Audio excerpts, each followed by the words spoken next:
성경으로는 신약 성경 313면입니다. 에베소서 3장 10절부터 13절까지 말씀 제가 봉독합니다. 주님의 말씀을 들으십시오. 이는 이제 교회로 말미암아 하늘에 있는 통치자들과 권세들에게 하나님의 각종 지혜를 알게 하려 하심이니 곧 영원부터 우리 주 그리스도 예수 안에서 예정하신 뜻대로 하신 것이라. 우리가 그 안에서 그를 믿음으로 말미암아 담대함과 확신을 가지고 하나님께 나아감을 얻느니라. 그러므로 너희에게 구하노니 너희를 위한 나의 여러 환난에 대하여 낙심하지 말라. 이는 너희의 영광이니라. 아멘. 생각해 보니까 6월 14일부터 7월 5일까지 네 주일을 우리 에베소서를 떠나 있었던 것 같아요. 야외 예배도 있었고 전도 집회도 있었고 또 상반기 감사 주일도 있었고 그래서 4주 만에 다시 에베소서로 돌아왔습니다. 저나 여러분이나 어제 일도 잘 생각이 안 나요. 어제 일도 생각이 안 나는데 하물며 5주 전 에베소 설교가 어찌 생각이 나겠습니까? 재미있는 설교도 아니고 따분하고 전하는 사람도 현찮은데 어떻게 그 설교 내용이 생각이 나겠습니까? 그래서 이해를 돕기 위해서 우리가 에베소서 어디쯤 가고 있는지, 우리 에베소서 어느 부분을 우리가 듣고 있는지를 좀 살펴보아야 될 것 같습니다. 자, 1장에서 하나님은 창세전에 우리를 구원하시기로 계획하셨어요. 그게 1장의 내용입니다. 간단하게 말하면 2장은 하나님께서 그렇게 계획하셨는데 2장에 들어와서는 예수 그리스도를 통해 우리를 어떻게 구원하셨는지 그런 내용이 2장에 기록되어 있습니다. 그리고 이제 3장에 들어와서 바로 이런 이유 때문에 하나님께서 창세전에 구원을 계획하시고 예수 그리스도를 통해서 우리를 구원해 주셨는데 바로 그런 이유 때문에 이제는 에베소 교회 성도들을 위해서 기도하려고 했습니다. 바울 사도가요. 기도를 하려다가 잠시 멈추고 아직은 신앙이 미숙한 에베소 교회 성도들이 눈에 밟히는 거죠. 그래서 기도를 하려다가 말고 잠시 내려놓고 자신이 지금 어떤 상황 가운데 있는지, 비록 감옥에 갇혀 있지만은 자신에게 주어진 하나님의 사명이 무엇인지를 에베소 교회 성도들에게 설명을 해야 되겠다, 그런 생각이 든 거예요. 그래서 오늘 우리가 제가 봉독해드린 이 본문은 바울 사도가 자신의 상황과 사명을 설명하는 마지막 부분입니다. 이제 14절부터는 또 기도예요. 자, 바울 사도는 자신의 상황과 사명을 설명하면서 자신이 뭔가를 깨달았대요. 뭘 깨달았냐면은 그리스도의 비밀을 깨달았다. 그리스도의 비밀이 무엇인가요? 여러 차례 말씀드렸는데 아주 심플하게 쉽게 말하면은 죄인이었던 우리가 구원받아 하나님의 자녀가 된 것이고, 한 걸음 더 나가서 이것을 통하여서 이제는 예수 그리스도의 구속 사역을 통해서 온 우주가 회복되는 그런 놀라운 그림, 그것을 그리스도의 비밀, 그렇게 말합니다. 우리가 받은 구원은 예수 천당 불신지옥에서 끝나지 않아요. 우리가 받은 이 구원, 예수님의 구속 사역이 우리 지역 사회로 흘러들어가고 만방에 흘러가고 온 우주에 넘쳐서 모든 피조 세계가 하나님께서 창조하시고 보시기에 좋았다 라고 말씀하신 그 모습으로 회복되는 것, 그것이 우리가 꿈꾸는, 또 바울 사도가 깨달았던 그리스도의 비밀인 줄 믿습니다. 이제 이 그리스도의 비밀을 세 문단으로 나눠서 설명합니다. 3장 1절부터 13절 사이에요. 1절부터 6절 첫째 문단은 그리스도의 비밀을 계시하신 하나님. 둘째 문단 7절부터 9절은 그리스도의 비밀을 전할 사명을 맡기신 하나님. 비밀의 청지기라는 말로 우리 6월 몇째 주였죠? 예. 6월 첫째 주에 우리가 말씀을 들었죠. 또 10절부터 13절은 이 비밀을 교회를 통해서 나타내기를 원하시는 하나님. 그렇게 이제 세 문단으로 나누어지는데 오늘은 바로 그 가운데서 마지막 부분 세 번째 문단입니다. 하나님께서는 바울에게 은혜를 주셔서 복음의 일꾼이 되게 하셨습니다. 자, 그를 통해 감추어진 하나님의 비밀을 세상에 드러내셨습니다. 그 비밀은 방금 전에 말씀드린 대로 유대인과 이방인이 그리스도 안에서 하나 되고 그 하나 된 사람이 다시 하나님과 화목을 이루고 더 나아가서 만물이 그리스도 안에서 회복되는 놀라운 구원의 계획, 그것이 바로 그리스도의 비밀입니다. 자, 그런데 오늘 본문은 한 걸음 더 나갑니다.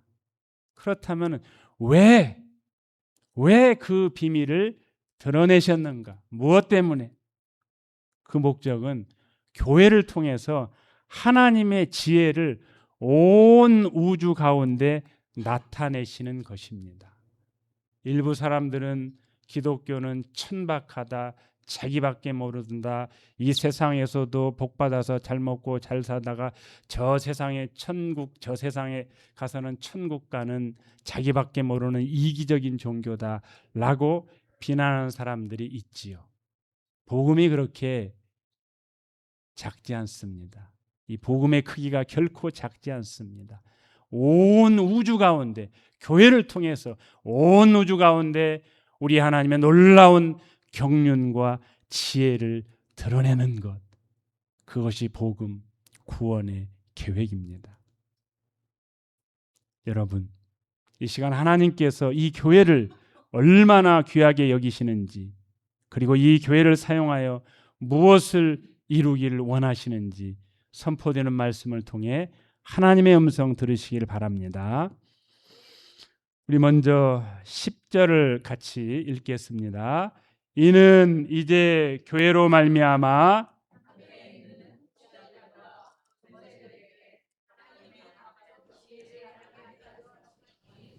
아멘. 본문은 아주 놀라운 말씀으로 시작하지요.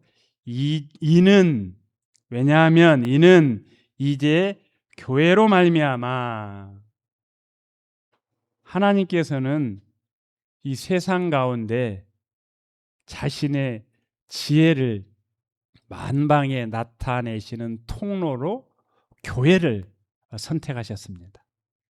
여기서 교회는 당연히 건물을 말하는 것이 아닙니다. 여러 차례 말씀드린 대로 에클레시아라는 말은 모임이에요. 하나님의 백성들의 모임, 예수 그리스도를 믿는 하나님의 백성, 바로 저와 여러분이 교회입니다. 그러므로 교회는 세상 속에서 하나님의 뜻을 보여주는 살아있는 공동체가 되어야 합니다. 아니, 이미 우리는 세상 가운데 하나님의 지혜를 드러내는 공동체입니다. 저와 여러분이 바로 세상에 하나님의 놀라운 지혜를 드러내는 통로예요. 우리가 살아있는 전도지라니까요. 하나님이 어디 있어? 하나님을 보여봐. 그럼 믿을게. 그럼 이렇게 말해야 돼. 나를 봐. 나를 보면은 내 안에 하나님이 보여. 라고 당당하게 말할 수 있어야 되는데 그게 안 되죠. 예. 그래서 평생 예수님을 믿은 다음에는 그 훈련하는 겁니다. 나를 통해서 하나님이 드러나도록, 하나님의 지혜가 드러나도록 평생 그 연습하는 거예요. 예수 믿으면 땡, 천국 가는 티켓 땄다, 이제는 끝이다. 이거 아니에요. 천국 가는 티켓을 땄으니까 천국 가서 제대로 살 수 있도록 천국 문화 연습하는 거예요. 천국 가서 문화 충격 안 받으려고. 네. 자, 먼저 교회는 하나님의 각종 지혜를 나타내는 통로인데요. 이 본문에서 하나님의 지혜를 각종 지혜 그렇게 말합니다. 이 각종이란 말은 다양한 색깔의 아름다운 수를 놓은 천처럼 매우 다양하고 다채롭고 풍성하다는 뜻입니다. 그러니까 하나님의 지혜는 인간이 생각하는 지혜와 달라요. 단순하지가 않아요. 죄인을 구원하시는 지혜, 원수를 화해시키는 지혜, 깨진 삶이 회복되는 지혜, 절망을 소망으로 바꾸는 지혜입니다. 사람은 갈라놓지만 하나님은 하나 되게 하십니다. 사람은 포기하지만 하나님은 다시 살리십니다. 이것이 바로 하나님의 놀라운 지혜입니다. 여러분 가운데 유럽 여행 다녀오신 분들 계시죠? 예. 저는 촌놈이라서 아직 유럽을 가보지를 못했습니다. 유럽에 가면 오랜 역사를 가진 성당들이 많잖아요. 그 성당에 가면은 아름다운 스테인드 글라스가 있는데 가까이 가서 보면은 빨간색도 있고 파란색도 있고 노란색도 있고 그렇잖아요. 유리 조각이에요. 모양도 다르고 크기도 다르고 어떤 것은 금이 간 것처럼 보이는 유리 조각도 있지요. 그런데요, 거기 햇빛이 쫙 비쳐 들어오는 순간에 그 모든 조각들이 조화를 이루어서 아름다운 그림을 만들어냅니다. 교회도 그렇습니다. 제가 에베소 강해를 통해서 비슷한 말씀 드렸는데 우리는 나이도 다르고 성격도 다르고 자라온 환경도 다르고 신앙의 연수도 다릅니다.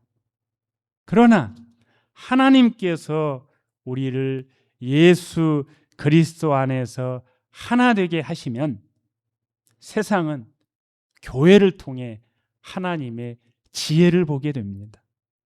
우리가 혼자 있을 때는 하나의 작은 유리 조각과 같지만 교회 안에서 저와 여러분은 아름다운 하나님의 작품이 되는 것입니다.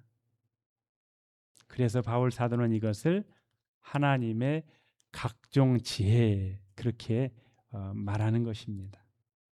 십자가를 생각해 보십시오.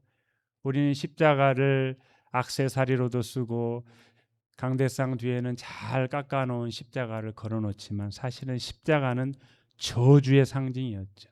구약에서 누구든지 나무에 달린 자는 저주받은 자라. 1세기 가장 극악무도한 죄수에게 지웠던 형이 십자가형이었죠. 세상은 십자가를 보고 실패라고 말할지 모릅니다. 그러나 하나님은 그 실패처럼 보이는 십자가를 통해서 인류를 구원하셨습니다. 인간의 지혜로는 알 수 없는 하나님의 신비롭고 놀라운 지혜입니다. 그 십자가의 능력이 오늘도 교회인 저와 여러분을 통해서 세상에 나타나고 있는 줄 믿습니다. 이제 본문은 더욱 놀라운 사실을 말합니다.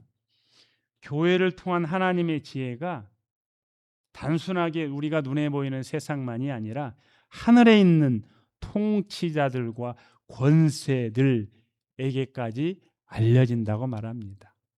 하늘에 있는 통치자, 권세, 뭘 가리킬까요?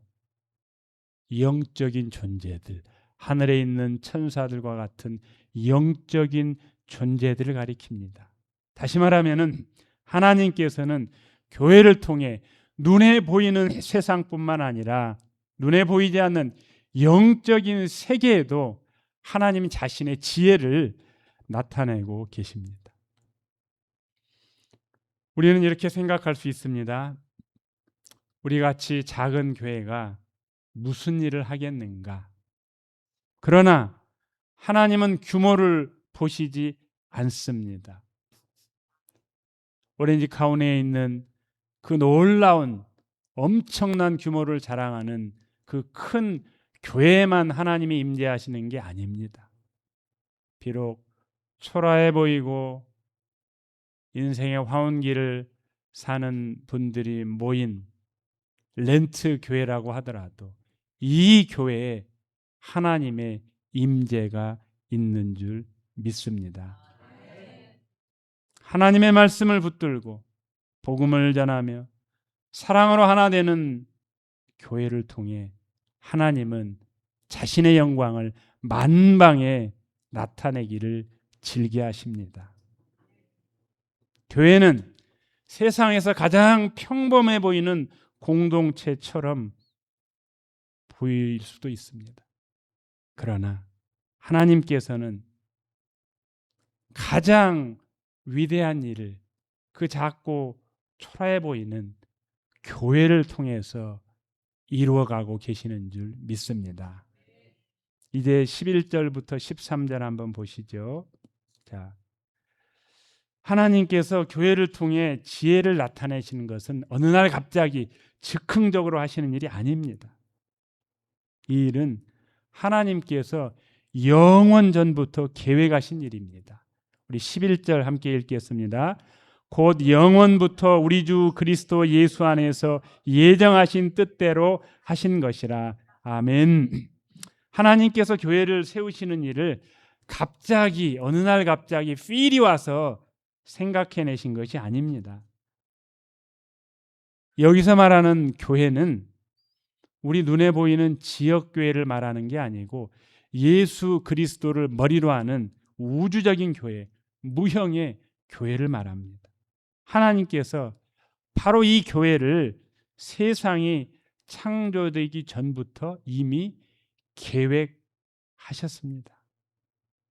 예수님의 십자가도 복음도 교회도 하나님의 영원한 계획 안에 있었습니다. 그러므로 교회는 겉으로 보기에는 인간이 만든 단체이겠지만은 사실은 하나님이 세우신 공동체입니다. 세상에는 수많은 조직이 있죠. 회사는 이익을 위해 존재합니다. 학교는 교육을 위해 존재하고요. 병원은 치료를 위해 존재합니다. 그러나 교회는 하나님의 영원한 구원 계획을 이루기 위해 존재하는 줄 믿습니다. 그러므로 세상에서 교회는 가장 귀한 공동체입니다. 초대교회 교부 어거스틴 들어보셨을 겁니다. 히포의 감독인 이 어거스틴이 아주 묵직한 말을 했는데요. 교회는 세상 속에 있지만 세상에서 시작한 것이 아니다. 이 의미를 잘 묵상해 보십시오. 교회는 세상에 있지만 세상에서 시작한 것이 아니다. 비록 이 세상에 있지만은 그 근원이 세상이 아니라는 거죠. 교회는 사람들이 그저 좋은 뜻으로 그냥 만든 모임 정도가 아닙니다.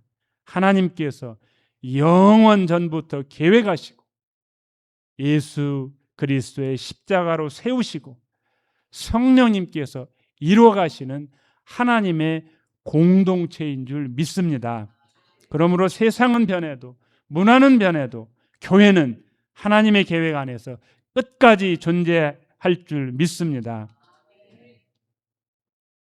그러므로 우리는 교회를 통해 담대함과 확신을 갖게 됩니다. 12절 함께 읽으시죠. 우리가 그 안에서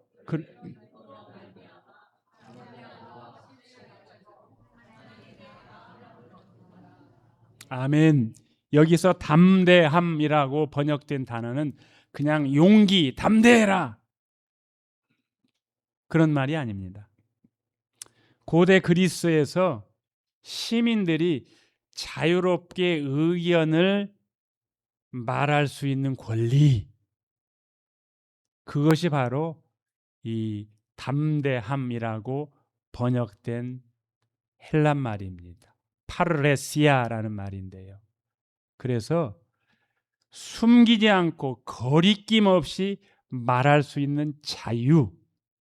그래서 대부분의 영어 성경에서는 이 담대함이란 말을 freedom 그렇게 번역했습니다. 그러므로 이것은 이렇게 말할 수 있을 것 같아요. 우리는 예수님으로 말미암아 이제는 거리낌 없이 하나님께로 나아갈 수 있는 자녀가 되었습니다. 이런 의미가 함축되어 있습니다. 구약 시대에는 대제사장이 1년에 한 번만 지성소에 들어갈 수 있었습니다. 그러나 이제는 누구든지 예수님의 피로 그 하나님의 깊은 지성소, 하나님의 품으로 나아갈 수 있는 길이 열린 줄 믿습니다. 복음은 우리를 두려움 가운데 머물게 하지 않습니다. 예수 그리스도 안에서 담대함을 얻습니다. 죄책감 대신에 용기를 얻습니다. 정죄 대신에 은혜를 얻습니다. 두려움 대신에 하나님께 나아갈 확신을 얻습니다. 바로 이것이 교회가 세상에 담대하게 선포하는 복음입니다. 여러분, 우리는 기도할 때 눈치를 보며 하나님께 나아가는 사람이 아닙니다. 예수님의 피로 담대하게 하나님께 나아가는 하나님의 자녀입니다. 할렐루야. 그러므로 어떤 형편에서도 기도의 자리, 예배 자리를 사모하는 저와 여러분 되시기를 바랍니다. 자, 이와 같이 담대함과 확신이 있기 때문에 우리는 낙심하지 않습니다. 우리 13절 같이 마지막으로 읽으시죠. 그러므로 너희에게 구하노니 너를 위한 나의 여러 환난에 대하여 낙심하지 말라. 이는 너희의 영광이니라. 아멘. 바울 사도는 지금 감옥에 갇혀 있습니다. 어쩌면 실패한 사람처럼 보였을지도 모릅니다. 그래서 에베소 교회 성도들은 그가 겪은 환난으로 인해서 낙심하고 있었습니다. 그런데요, 감옥 안에 있는 그가 감옥 밖에 있는 성도들을 이렇게 위로합니다. 너희를 위한 나의 여러 환난에 대하여 낙심하지 말라. 너희를 위한 나의 여러 환난에 대하여 낙심하지 말라. 자신이 당한 환난이 낙심이 아닌 에베소 교회 성도들을 위한 영광이라는 것입니다. 왜냐하면 자신의 고난조차도 하나님의 계획 안에 있었다는 것을 믿었기 때문입니다. 우리도 살아가면서 이해되지 않는 일을 만날 때가 있습니다. 기도했는데 응답이 늦어질 수도 있고요. 애쓰고 수고했는데 열매가 보이지 않을 수도 있습니다. 그런데 하나님께서는 우리의 헌신과 눈물까지도 사용하셔서 교회를 세우시고 복음을 전하게 하시며 자신의 뜻을 이루어 가십니다. 여러분, 중국에서 대나무를 심으면은 처음 몇 년 동안은 전혀 자라지 않는 것처럼 보인다고 합니다. 왜요? 땅 위에서는 아무런 변화도 일어나지 않아요. 그러나 그 시간 동안 땅 속에서 뿌리가 깊고 넓게 자라고 있습니다. 그래서 때가 되면 아주 짧은 기간에 놀라울 정도로 크게 성장합니다. 어쩌면 우리의 신앙도 그런 것 같습니다.